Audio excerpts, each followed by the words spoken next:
Hello guys, welcome back to our YouTube channel SS Bangla update. তো চলুন দেখে নেই যে লক্ষ্মীর ভাণ্ডার টাকা ঢুকে গেল, কবে ঢুকলো লক্ষ্মীর ভাণ্ডার টাকা, কখন ঢুকলো। দুর্দান্ত খুশির খবর লক্ষ্মীর ভাণ্ডার নিয়ে, চলুন জেনে নেই কী বলা হয়েছে। প্রতিদিন ভারত সরকার তাদের নাগরিকদের সুবিধার জন্য নতুন স্কিম চালু করে। এখন পশ্চিমবঙ্গ সরকারও লক্ষ্মীর ভাণ্ডার নামে একটি নতুন স্কিম শুরু করেছে, যাতে রাজ্যের সরকার সেই পরিবারগুলোকে আয় সহায়তা প্রদান করবে যাদের খরচ বা জীবিকা কভারেজ পেতে পারেনি আয় প্রযোজকদের বেতনের অধীনে। লক্ষ্মীর ভাণ্ডার স্কিমের মূল উদ্দেশ্যই হলো পরিবারের মহিলা প্রধানদের আর্থিক সহায়তা প্রদান করা, যা তারা গ্রামীণ এলাকায় বা শহরে বসবাস করে, এবং তাদের স্বাধীন করা, যাতে তারা সেই অর্থ তাদের দৈনন্দিন কাজে ব্যবহার করতে পারে অথবা ভবিষ্যতে যে কোনো ধরনের বৃষ্টির দিনের জন্য এটি সংরক্ষণ করে। লক্ষ্মীর ভাণ্ডার স্কিমের প্রধান বৈশিষ্ট্যগুলি নিচে তালিকাভুক্ত করা হয়েছে। প্রকল্পটি টাকা প্রদান করবে সাধারণ বিভাগ 500 এবং SC/ST ক্যাটাগরি 1000। তবে এ মাসে সাধারণ বিভাগ 500 এবং SC/ST ক্যাটাগরি 1000 টাকা পেয়েছে, কিন্তু পরের মাস এপ্রিল মাসে, অর্থাৎ এপ্রিল মাসে তারা জেনারেল বা সাধারণ বিভাগ পাবে হলো 1000 টাকা করে এবং SC/ST পাবে 1200 টাকা করে। তবে আর্থিক সহায়তা সরাসরি সুবিধাভোগীদের ব্যাংক অ্যাকাউন্টে স্থানান্তরিত করা হয়েছে।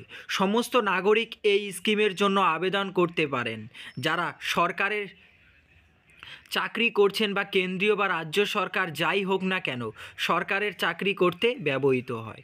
SC/ST শ্রেণীর পরিবারগুলোকেও এই স্কিমের আবেদন করতে পারেন। 1.6 কোটি উপভোগীরা রাজ্য সরকারের দ্বারা শুরু করা এই প্রকল্পের সুবিধা পেতে পারেন।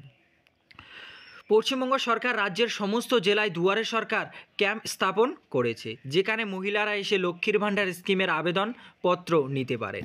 যারা ইতিমধ্যে ফর্মটি পূরণ করেছে তারা ক্যাম্পে জমা দিতে পারেন। লক্ষ্মীর ভাণ্ডার স্কিম কী এবং কিভাবে লক্ষ্মীর ভাণ্ডার আবেদনপত্র পূরণ করতে হয় সে সম্পর্কে সম্পূর্ণ তথ্য দেওয়ার জন্য সরকার শিবিরগুলোকে পরিচালনাকারী কর্তৃপক্ষকে নির্দেশ দিয়েছেন। আগামী নির্বাচনের জন্য রাজ্যের নাগরিকদের কাছ থেকে সম্মান ও ভালোবাসা পাওয়ার জন্য এটি তৃণমূল কংগ্রেসের একটি চৌকত পদক্ষেপ। লক্ষ্মীর ভাণ্ডার প্রকল্পের আবেদনকারীর যোগ্যতা। পশ্চিমবঙ্গ সরকার মহিলাদের জন্য যোগ্যতার মানদণ্ড নির্ধারণ করেছে এবং সেই মানদণ্ডগুলি নিচে দেওয়া হলো। তাকে রাজ্যের বাসিন্দা হতে হবে, অর্থাৎ তাকে পশ্চিমবঙ্গ রাজ্যের বাসিন্দা হতে হবে। তার বয়স 25 থেকে 60 বছরের মধ্যে হওয়া উচিত। তিনি একজন সরকারি কর্মচারী বা পেনশনপ্রাপ্ত প্রাক্তন সরকারি কর্মচারী হওয়া উচিত নয়, অর্থাৎ সরকারি কর্মচারী বা পেনশনপ্রাপ্ত সরকারি কর্মচারী হলে তিনি এই প্রকল্পে আবেদন করতে পারবেন না। এবং এগুলো জানার পরে আমরা চলে যাব সরাসরি লক্ষ্মীর ভাণ্ডার প্রকল্পের 2024-এর মার্চ মাসের টাকা কবে দিবি, চলুন জেনে নেই। লক্ষ্মীর ভাণ্ডার প্রকল্পে 2024-এর মার্চ মাসের টাকা ইতিমধ্যেই দেওয়া চালু করে দিয়েছে, অর্থাৎ 7 তারিখেই টাকা দেওয়া চালু করে দিয়েছে। আজকের থেকে টাকা দেওয়া চালু করলো, অর্থাৎ সবাইকেই টাকা দেওয়া হয়েছে এবং সবাইকে টাকা দেওয়া হবে। যারা পাওনি এখনও তারা ইতিমধ্যেই টাকা পেয়ে যাবে, কারণ অনেকগুলো মহিলাকে একসঙ্গে টাকা দেওয়া হচ্ছে।